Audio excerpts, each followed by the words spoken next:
Imagine, you know, imagine getting a telegram saying your fiance had died, and it doesn't come from his family or friend. Oh, It wow. comes straight from the military Yeah. because you're such a well-known person that they felt like they had to tell you. That's what happened to Emily Hoffman back in 1864 when her fiance, Union General James B. McPherson, was killed. And what's really interesting is that Emily was a strong Union supporter living in Baltimore, Oh, wow. which was a city that leaned towards the Confederacy, and she was engaged to a Union general.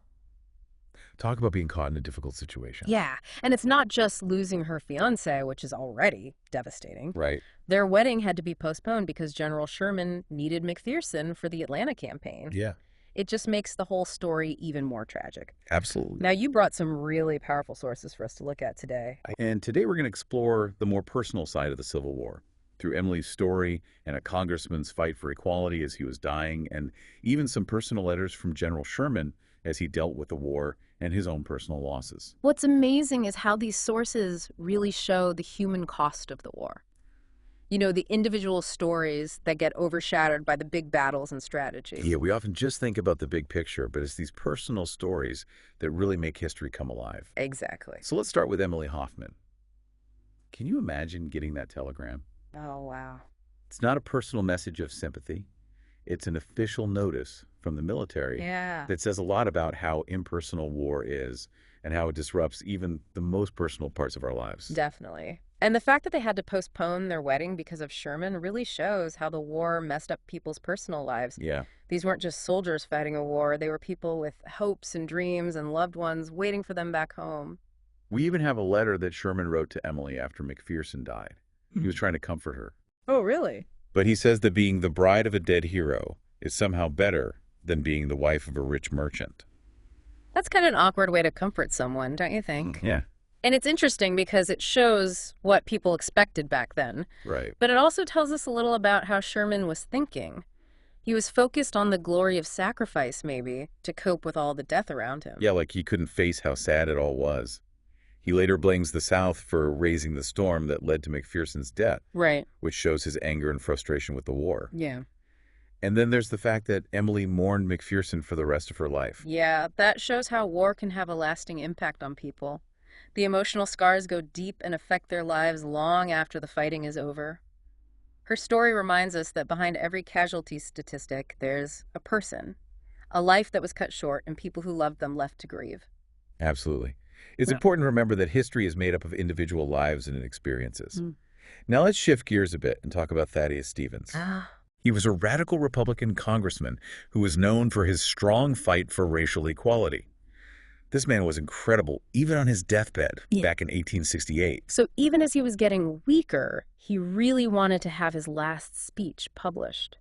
It was this powerful call for justice and equality, and he wanted it in the House Notes. Wow. His dedication to the cause never wavered, even when he was facing death. And here's where things get really interesting. In his final days, Stevens was surrounded by loved ones, his nephew, his sister, and Lydia Smith, who was his black housekeeper. Okay.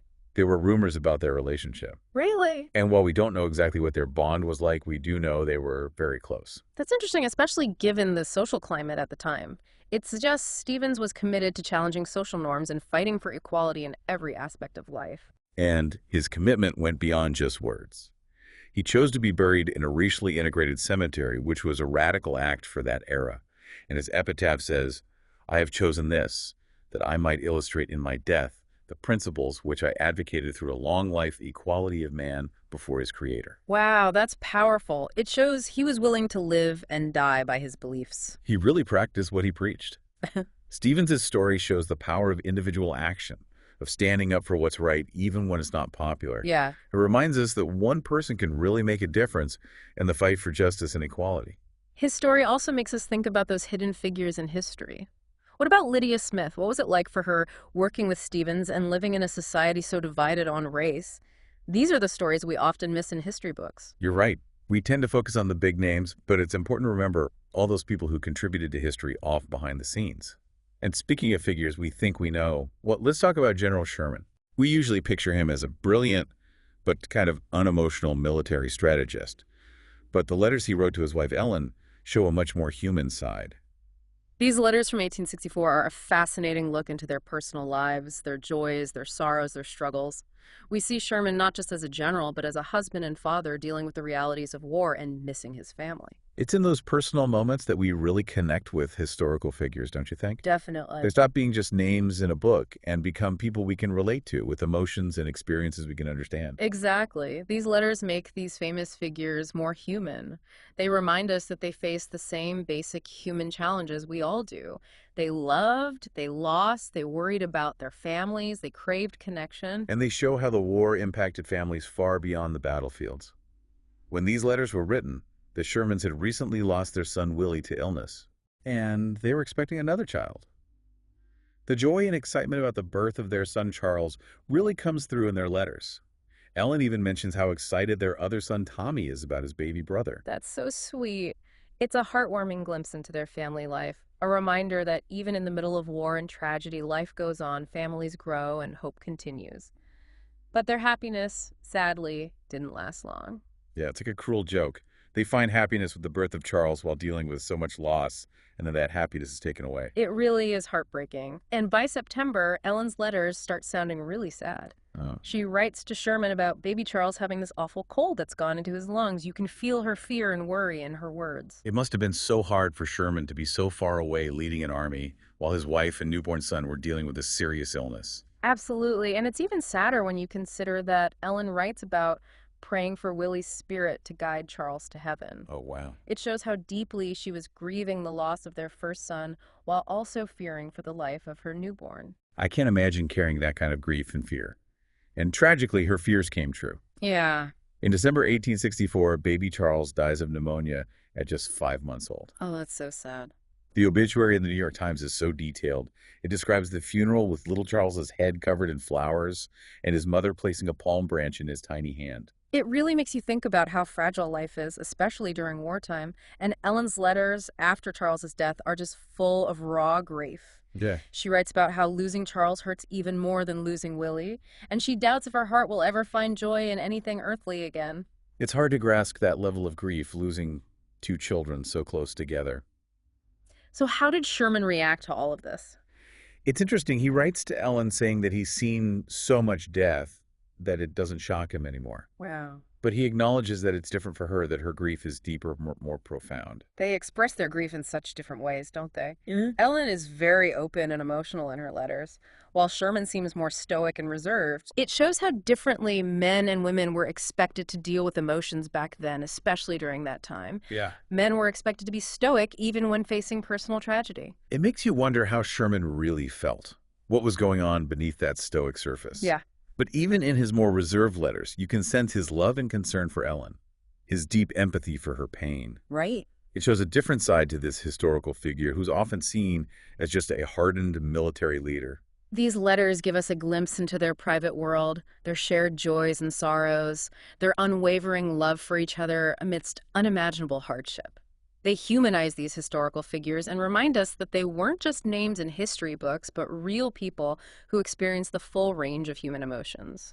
It's a powerful reminder that behind the big stories of war and politics, there are always personal stories of love, loss, resilience, and the enduring strength of the human spirit. And it's important to remember that these stories aren't just from the past. They connect with us today because they're about universal human experiences. We all face loss. We all experience grief.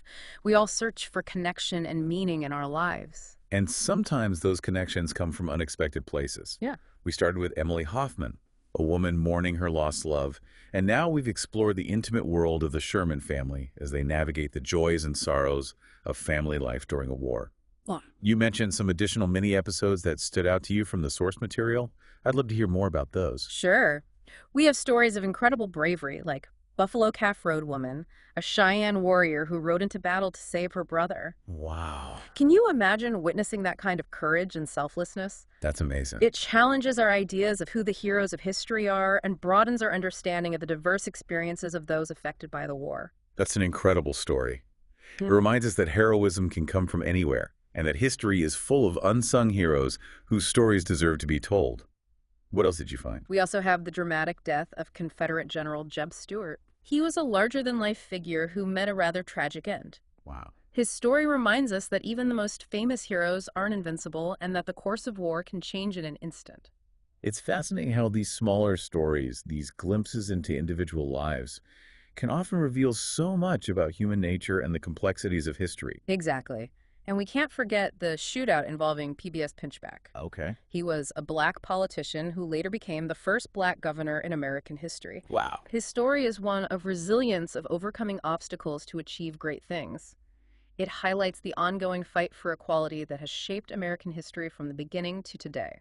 These mini episodes, though brief, offer a fascinating look into the lives of people who might not always be in the spotlight in history books.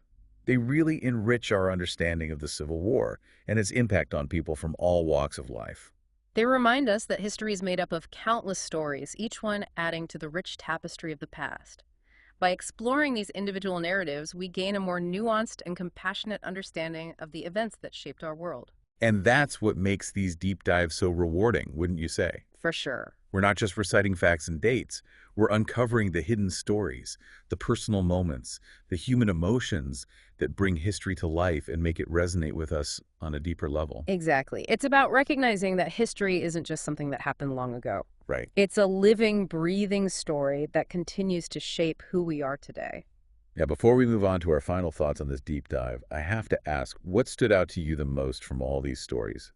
Was it Emily Hoffman's lifelong mourning, Thaddeus Stevens' dedication to equality even in death, or the raw emotion in the Sherman's letters? Yeah, it really is amazing how these personal accounts can make history so much more real and relatable. It's like those historical figures step out of the textbooks and become real people we can connect with on a human level. Exactly. Okay, so we've explored these deeply personal stories, from the Civil War stories of love loss and the fight for equality. But what does it all mean for us today? What can we take away from these glimpses into the past? Yeah, that's a great question. Well, I think these stories remind us that history isn't just about dates and battles. It's about people. Real people with hopes and dreams, fears and flaws. It challenges us to look beyond the headlines and see the individuals who lived, loved, and fought during those crazy times. And they remind us that even in the darkest of times, there's resilience, there's love, there's a fight for a better future. Whether it's Emily Hoffman mourning her lost love, Thaddeus Stevens battling for equality, or the Shermans navigating the joys and sorrows of family life during the war, there's something deeply human and relatable in their stories. Absolutely. It's about finding those connections across time, recognizing that the challenges they faced, though different in context, still resonate with us today. We still grapple with loss, with injustice, with trying to create a better world. So I have a challenge for you.